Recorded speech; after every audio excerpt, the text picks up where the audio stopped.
You know, it's almost like your birthday with a package from China, so let's go.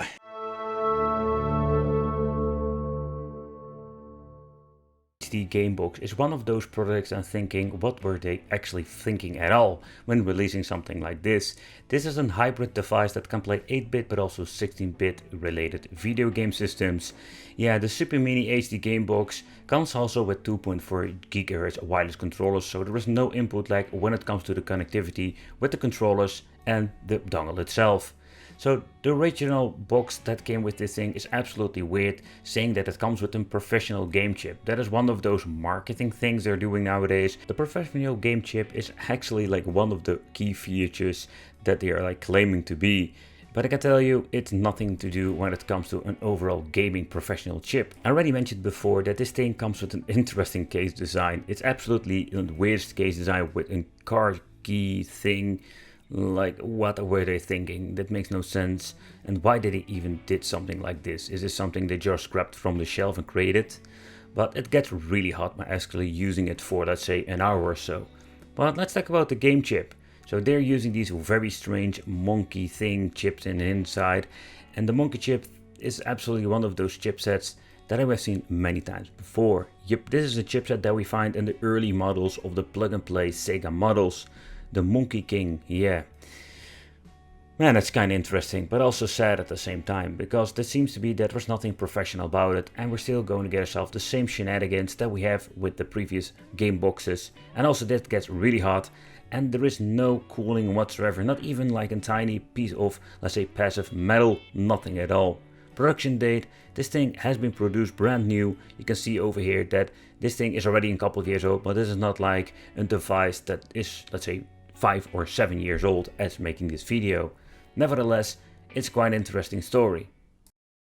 We do have the option to add ourselves games to the system through the TF card. It also says TF card, but we know it as a micro SD card. So they had implemented categories for once, with also having special category for 16-bit. And I'm gonna say the logo itself, I don't know if they ripped it or just made it themselves. It looks kind of cool. But the overall, let's say, layout is the same stuff that we have seen many times before. Getting into the special menu of the TF card, nothing seems to be working, but you can add games to a certain folder, and that's the only thing that you can do with this. So it only supports NES, Famicom, or Mega Drive or Genesis, or basically 2 different systems. So the games are, some of them are pre-installed on here, but it's absolutely a messy situation. And I can tell you the category system is laughable, because when you're looking at the previous plug-and-play devices, it makes no sense. Where fighting games are only adventure games, and the same another way around. But let's take a close look at the overall emulation performance and how it actually is. Started somewhere else.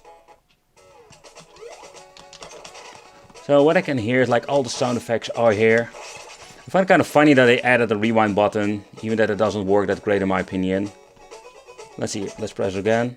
And here you can see like, yeah, it rewinds back to a certain point. Here you can see like, we can choose it. And then we can go back. So it's funny that they added this. Rewind Robocop. Yeah. So when you're getting the hang of it, it seems working. No, I got it. Let's rewind. Okay, let's try it again. Oh yeah.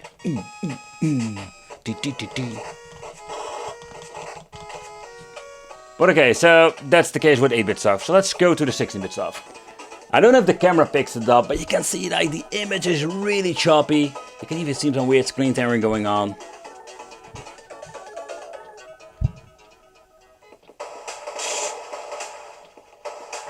It's playable. Let's put it that way. But also, rewind button doesn't do anything.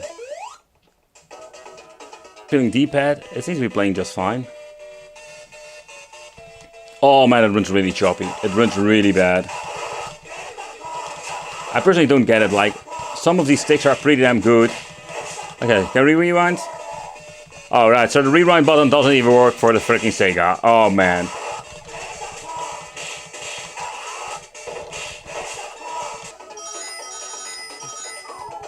Despite it sounds kind of weird, it's like, it is not super bad. Like, I see my share of shitty emulation, but it's not like the most horrible one I've ever seen. But again, like the D-pad is very nice. Oof. That at a certain point that basically they get stuck, but another really interesting part are the controllers. So they're actually going to give us 2.4 GHz controllers, the old school Sega Mega Drive version 1 with 6 button layout. And yeah, I must say the control overall quality, it's not the best. When I have like different plug and play devices that cost like $15 or $20, have amazing controls, these things are looking really cheap. The overall quality of the soldering is very problematic. Okay, I'm just going to be honest, I'm gonna do a better job, but the overall quality, they do have a different kind of membrane quality in here than the translucent cheap ones. They're using at least a decent quality so far I understand, and as you can see over here. But yeah, when you're looking at the configuration of the controls, it's a very interesting thing. But yeah, unfortunate, it's nothing we can do about it when it comes to the overall quality, nothing we can improve. So what you see is what you're going to get. The construction date is 2021. So far I can see the same like the dongle itself. The text on these boxes are absolutely legible. 100% brand new and high quality guaranteed. Yeah right, plug and play and no extra drives needed. So the drivers, they were absolutely right about. There was no drivers because you're just going to plug it into your television. So yeah, use this 1080p HDD output signal. Yeah, I can't really test it out how much or what it is when it comes to resolution, but I can tell you, even if it's 1080p, the emulation performance is pretty damn bad. But also the packaging itself is quite legible in my opinion, the way how they added this. Yeah, everything what you're going to get inside is in here, but what they're not going to give us is the HDMI extension cord that we're going to need most time with some television, so far I can see. Oh man, look at this. It's actually khaki. Where they're creating all kinds of weird products in China, this is one of those that you absolutely should avoid. The Super Mini HD game box makes no sense whatsoever. Absolutely horrible emulation. And for the money, you can even slap a couple of dollars more on it and get dongles that have way more better performance and overall experiences. Yeah, the controllers, that is always like an overall issue with these things. But yeah, we're not paying a lot of money for it. Thank you all for watching. Consider subscribing, hit the little bell, and it will be great to see you in the next video.